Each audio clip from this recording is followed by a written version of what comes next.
and Super Nintendo. In the future, when I obtain more of these Power Rangers games, I may put out a second part to this video covering those titles. I'm a man of my word, so here we are in the command center. Let's get back to action!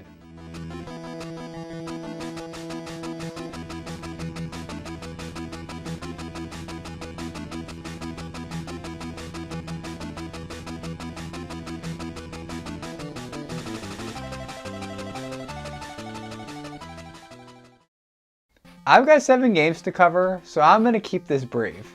I'm going to skip the franchise history and my personal background with the series, as I've already covered that in my first Power Rangers video, so you should check that out prior to continuing with this one.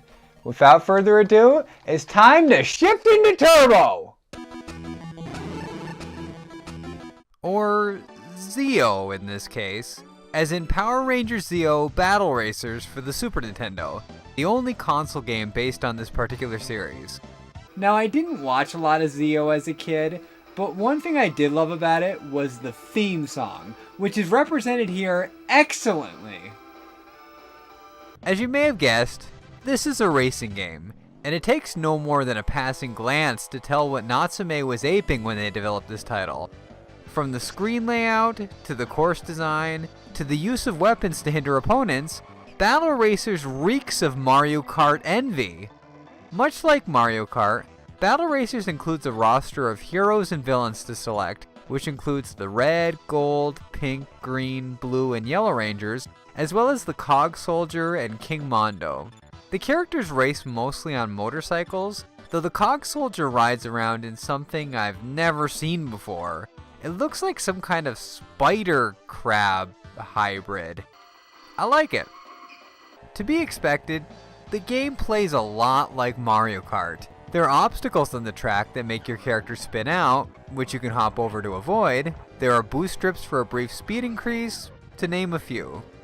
A standard blaster replaces the large quantity of weapons from the Mario Kart series, but unlike Mario Kart, where you can replenish supply of a particular weapon, there are limited blaster shots, and they aren't restocked until the start of the next course. In the race mode, much like the Grand Prix from Mario Kart, there are a number of courses per track, and the only way to advance is to perform well. There's also a time trial mode, where you race to beat the clock, and a versus CPU mode, involving a race against one computer player. That's about all I have to say about this game. It's a very straightforward Mario Kart wannabe with half the fun. I give it up to Natsume for deviating from the standard beat-em-up side-scrolling nature of a typical Power Rangers game, but ultimately it's worth nothing more than a diversion. Unless you're a hardcore racing enthusiast, I'd suggest staying away from this one. It's not bad, it's just not very original. Last time, I covered Lightspeed Rescue for Nintendo 64. This time I'm going to take a look at the Game Boy Color version. Again, I'm not very familiar with this particular iteration of the Power Rangers, but I couldn't resist picking up the handheld title when I saw how the N64 game turned out to be, with its unintentional campy humorous tone. Unlike that game, which was developed by Mass Media Incorporated and published by THQ, this game was developed by Natsume, and for the most part, Natsume and Power Rangers go together like peanut butter and jelly. How does the N64 wackiness translate to a portable device? It doesn't. While the premise of saving helpless citizens and cleaning up the city remains intact, the Game Boy Color interpretation, much like the Turok series, is a side-scrolling platformer. There are 5 stages with 3 substages, each of which having the same task. In Rescue, there are 20 civilians in peril, and the Rangers have to save as many as they can within the time limit. In Battle, creatures called Batlings are wreaking havoc, and the Rangers have to put a stop to their evil deeds within a time limit. There is a boss fight after the Batlings have been vanquished, and much like most other Power Rangers games, this sets the stage for the Megazord fight, where the boss from the previous stage has to be defeated within a time limit. See a pattern here?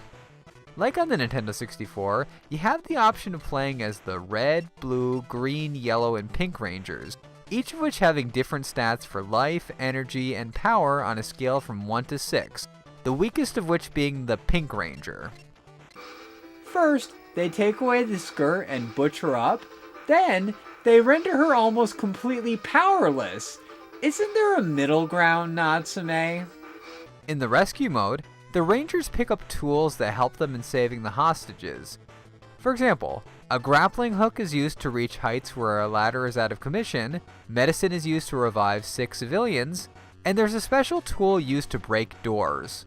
On an actual Game Boy, Select is used to bring up the inventory menu, whereas X or Y controls the same task when playing on the GameCube's Game Boy player.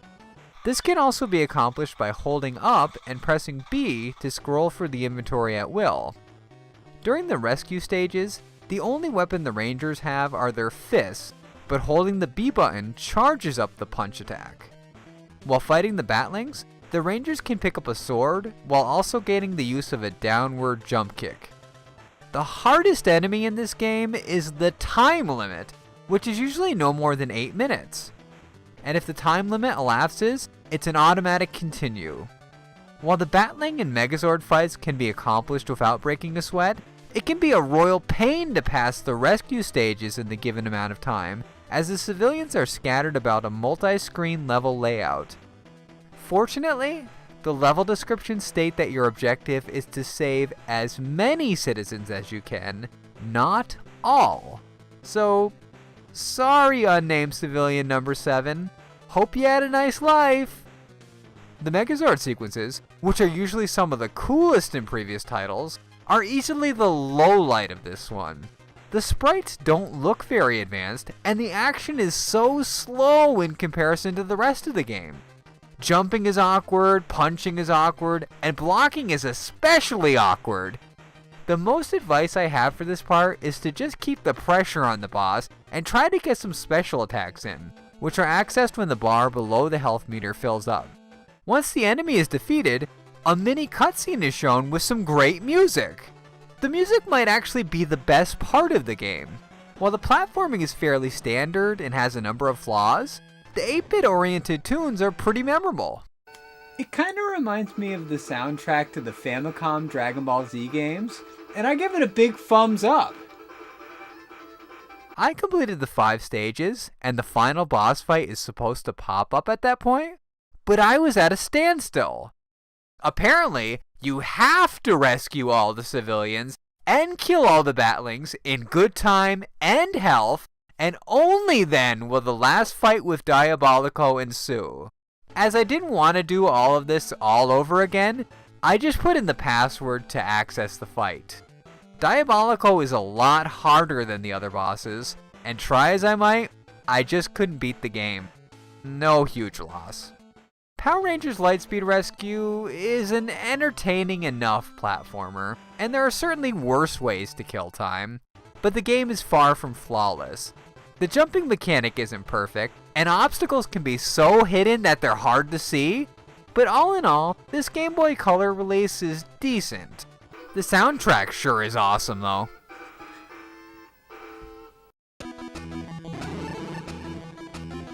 Continuing with the handheld action, this one actually has a unique spin to it. The ability to play as the teens in their ninjetti form! Finally! Every other game based on the movie skips over this section completely, mentioning it only in passing during cutscenes. Much like its predecessor, this movie adaptation sticks to the side-scrolling platformer style, but improves upon the floaty nature of the first Game Boy release. Unlike the original release, which had a linear set path, a Mega Man-style stage select is present, showing 6 levels with 6 bosses. Immediately recognizable are Goldar and Lord Zed, and it's completely obvious that the shadowy figure is Ivan Ooze, but of course this stage is locked until all the other stages have been cleared. After you choose the level, the Ranger Select screen pops up. I know this was released for the original Gray Brick, so I shouldn't expect a diverse color palette, but every Ranger except Tommy looks exactly alike in all forms. Kim looks like Billy, Rocky looks like Aisha, gender confusion abounds! It isn't helped by the fact that they're all depicted in the same monochrome color, even on the Game Boy player, where everyone might as well be the Red Ranger, except Tommy, who looks exactly like he should and is depicted well. I guess the game designers really preferred Tommy. At the start of each level, your task is to pummel your way through the Putty Patrol to make it to the boss fight waiting at the end. Like in other Power Rangers games, you can't progress to the next screen until you get the OK after clearing the area of putties. In this game, I got to a part where putties kept on spawning and I never received the OK to move on. I thought maybe I had encountered a glitch, so naturally I moved on to another level, only to get stuck in another similar trap. There's no time limit, so minutes ticked by as I clobbered putty after putty, almost losing my mind waiting for a sign that didn't come. Eventually, I found out what I was doing wrong. See that meter under the health bar labeled power? This bar is filled up by gathering lightning bolt symbols and by defeating putties and various other enemies. Now, most of my experience with the game was spent with a GameCube controller in my hand, as I used the Game Boy player to capture footage for this review. Most of the action in this game is accomplished traditional NES style using the A and B button. For some reason, it never occurred to me until many minutes had passed stuck in a repeating putty loop to press the X button. When the meter is full, a press of the X button makes the Ninjetti teen transform to the familiar armor-clad Ranger. It was only then that I could continue on with the level. I feel stupid for saying this, but it took me much longer than it should have for me to put 2 and 2 together to equal morph. Regardless, it's almost cruel of the developers to punish the player for being ignorant of the game's mechanics. I don't know this for a fact, but I have a feeling that if I hadn't realized what the problem was, I could have been stuck in the putty trap for hours. Not everyone has the instruction manual at the ready, and I wanted to pick it up as I went along, without consulting the internet, to play it as if I rented or borrowed it back in '95, the era of 56K connections.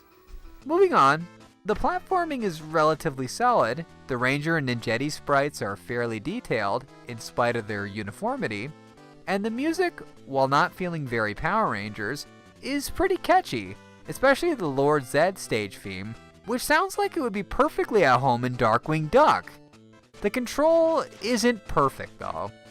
One big problem is that punches and kicks are both performed by the B button, and there are tricky spots where you need to switch on the fly that are made a lot harder by this shared attack control. The jumping, while improved from the original Power Rangers Game Boy release, is still very flawed. Maybe the A button on my GameCube controller is worn, but there were a number of times where jumps were either delayed or completely unregistered. This can get pretty annoying, but again, there are unlimited continues and checkpoints, even at boss fights, so you can die, and die some more, and it really doesn't matter. When you think of Power Rangers, one of the first things to come to mind are the Zords, and surprisingly, this game completely omits this aspect of Power Rangers lore. You traverse the level, transform, defeat the boss, and go back to the stage select. Repeat this 5 times, and Ivan Ooze is unlocked. Ooze really isn't that much of a challenge, and before you know it, you're at the ending. Okay, we've got what looks like some kind of ticker tape parade. Here's the power coins, spinning and whirling. Now they've dispersed, like the 7 Dragon Balls after a wish. And credits. What? That's even less of an ending than the original Power Rangers Game Boy on normal mode. Oh wait, there's more. Piece of cake, right guys? It's not advancing. I guess I have to press a button to get to the next part? Or not. That sure is an ending, isn't it? While I give the developers props for including the Ninjetti form as a playable option, There really isn't much to recommend this one above other Ranger titles, portable or not. The music is pretty good, the stage select option is a nice change of pace, but overall, it's not as memorable or enjoyable as other titles in the franchise. Factor in that the game is harder to find and more pricey than other handheld options, I'd suggest passing this one over. Before I get to the next section, I want to address the Game Gear itself. Now, Sega's alternative to the Game Boy doesn't have a convenient, easy method of capturing footage like its competitor. Owing to this, since I wanted to show actual gameplay footage and not camera footage of this thing the entire time, I had to use an emulator to do so.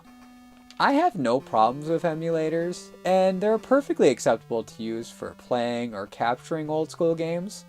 It's just my personal preference when showing footage in my reviews to have it be from my cartridges played on actual hardware, and 99.9% of the time I'm able to do just that. This is one of the rare exceptions when I was unable to do so, and I just wanted to note that. I'm going to address both of these games simultaneously, as they're pretty much the same. Both of them are story-based brawler-fighter hybrids.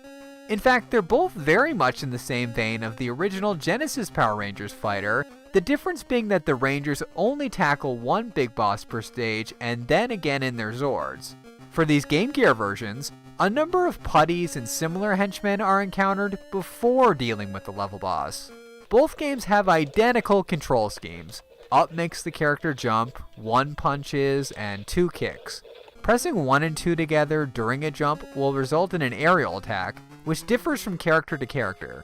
Again, like the Genesis game, you can dash by pressing forward twice, as well as performing a number of special attacks through quarter-forward Street Fighter style maneuvers. In fact, a number of these moves were ripped directly from Street Fighter.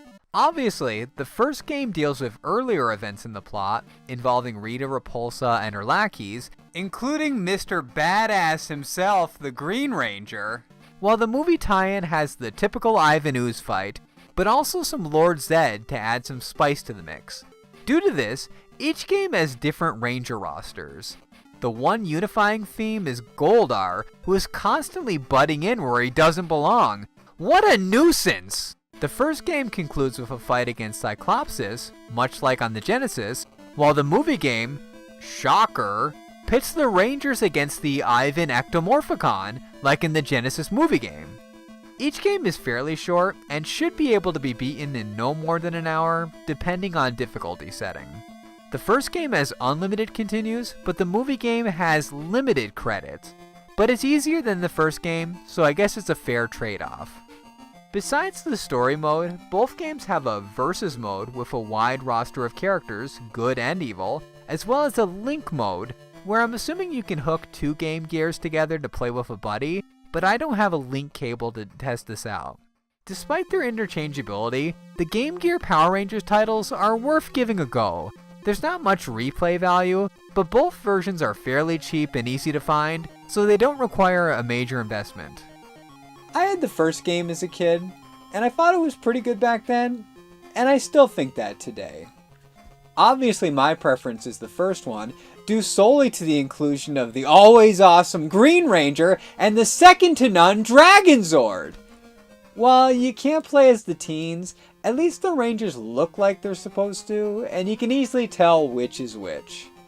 Bottom line, if you own a Game Gear and have never played these games, do yourself a favor and pick up either one.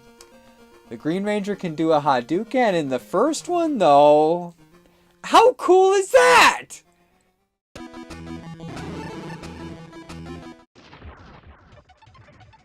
Power Rangers Fighting Edition, huh? Really, this isn't that different from the Genesis or Game Gear titles, which might as well be called Fighting Editions. The big difference here is that this game bypasses the build-up to the Zord fights, and the story mode gives the option of playing as either the Thunder Megazord or the Mega Tiger Zord. On top of this, the Rangers are not only pitted against Lord Zed and his minions, but they have to fight other Megazords. While this is the story mode, it doesn't give an explanation as to why or how the Rangers are fighting other Megazords, presumably controlled by other Rangers. While the villain fights take place in outdoor locations, all of the Zord battles take place in what looks like a VR simulation room.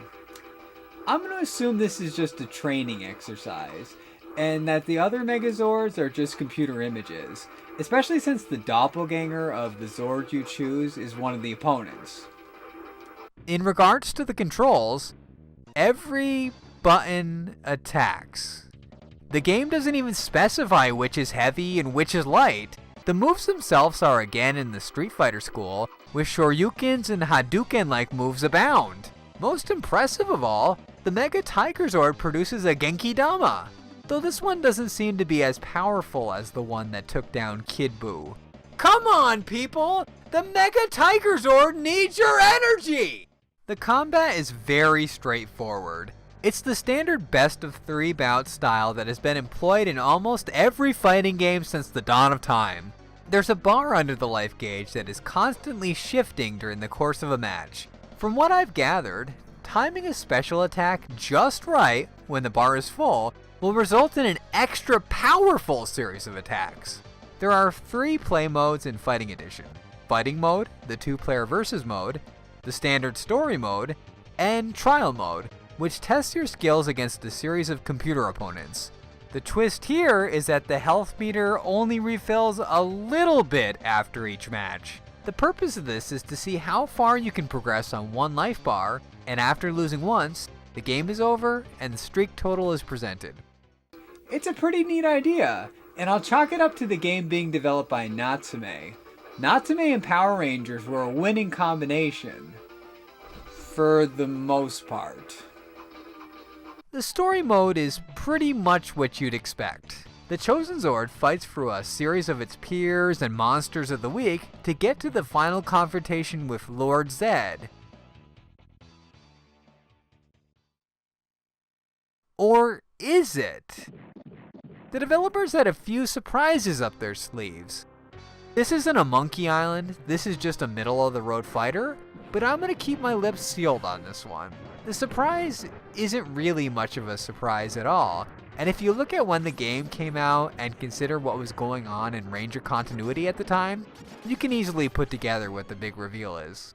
As mentioned previously, Mighty Morphin Power Rangers the Fighting Edition is a very straightforward fighter, so I really don't have much to say about it. The moves are simple, the sprites look great, and it can easily be completed within a half an hour. On normal mode, the end credits tease a secret code being available by beating the game on hard. Well, I gave it a try, and the difficulty does pick up quite a bit between the 2 settings. I'm far from an ace at fighters, but I did manage to get to Zed. I just couldn't defeat him. Once again, there isn't much in the way of replay value, so I would only recommend this if you are a hardcore fighting fan and need to get your hands on as many games in the genre as you can. The Fighting Edition is far from morpinominal, but it's not bad as fighters go. One last thing, I want to make note of the Game Over continue screen, which gave me a bit of a chuckle. Lord Zed's finger is perched over the continue and end options, waiting for a decision. Choosing continue makes him tremble with rage. I bet he's thinking, "Oh, you lousy teenagers make me so mad! I'll get you one day if it's the last thing I do!" Priceless. Like the first video, I'm saving the best for last. This one is really good. It was developed by Natsume, just like the first Super Nintendo title, which is one of the best in the franchise. Ah, I see Mr. Ooze pulled the diva act and had to get front screen billing. Zed never pulled this malarkey. I knew there was a reason I thought he was cooler. This game is very much like its predecessor, but there are a few tweaks to the formula. The first change involves the morphing ability. In the original game, the teenager would take out their morpher and change automatically when they encountered the level boss for the first time. The method of morphing here is identical to the Game Boy movie version, right down to the button press to transform the teens into Ranger mode. When in Ranger mode, a full power meter gives two options. You can let it run out of juice, in the process gaining access to the Ranger's weapons such as the bow, the axe, etc. Or you can press X again when the meter is full and a special move is enacted that dishes out massive damage. The next big change is the use of movement within the foreground and background. There are times when putties are in a different layer or approaching cars need to be avoided. At these moments, pressing the L button makes the character leap into the background or vice versa. This is a very cool feature and it adds depth to the gameplay, literally! This makes boss fights easier as well. The Ranger can hop to the background while an enemy is charging at where they were in the foreground. You can also have some fun at the Ranger's expense by having them jump into trees or other obstacles between the layers. Stop being so ditzy, Kim. Do we need to get you some glasses? As much as I love this game, the biggest thing that takes away from my enjoyment of it is the difficulty. Unlike most other Power Rangers games, this has only two difficulty options, normal or hard. And let me tell ya, normal is already quite hard. On top of this, there are only 4 credits and 2 lives per continue. Even more, the Ranger's life bars are pretty small, especially in comparison to the earlier Natsume title. However, the difficulty does not make the game flawed. It is still superb, I just can't get very far in it before I exhaust my continues. I do have a legitimate bone to pick with the game though. Why can't the Rangers jump kick? Most of the teenagers can't jump kick either. And when they do, they lose the ability to jump kick when they morph. The game would still be very difficult with the inclusion of a jump kick, but it would have to help at least a little. Like I mentioned earlier, I couldn't get any farther than the 4th stage, so I'm not sure if the Ninjetti form is playable in this version, like the Game Boy, or if it's skipped over again like almost every other release based on the Power Rangers movie. I don't understand why the developers were so biased against the Ninjetti. I thought they were pretty cool as a kid, and I still think they're pretty cool. It seems that the Game Boy version is the only one that included playable Ninjetti stages. In spite of my gripes, to go back to the Fighting Edition, this is indeed more phenomenal! It boasts Natsume quality through and through. The graphics are even better than the already fantastic quality of the previous Natsume title, and the added depth perspective with the shifting layers breaks up the monotony of the single-lane side-scrollers. I give Power Rangers the movie for Super Nintendo my seal of approval, and if you can only play one game featured in this review, this would be the one. Unfortunately, this is the most costly of all of the games featured in both reviews. If you can find it cheaper, I would say pick it up without hesitation. If not, then an emulator may be the best means to check it out. It's a hard SOB, but it's definitely worth playing. Well, that's it. This is my last dip in the Power Rangers pool. I pretty much covered everything from the original series, so even if I wanted to do another one, I've exhausted all the options that I'd have any interest in playing. As I mentioned before, my highest recommendation from this review is the Super Nintendo movie game. But my absolute favorite from both videos is still the Genesis movie game. I'm a sucker for Streets of Rage style brawlers, so that one was right up my alley. Plus it can be found for a lot cheaper than the Super Nintendo alternative. So I guess that wraps it up. If you only take one thing from this video, remember this. Developers hated the Ninjetti. I guess I would make them Ninjettiists. Ninjettists? Am I alone here? Am I completely wrong? Were the Ninjetti just a stupid plot device to kill screen time between Ranger transformations? No! The Ninjetti were cool! But regardless of Ninjetti involvement, there are plenty of awesome Power Rangers games waiting to be played. Now go, and may the power protect you!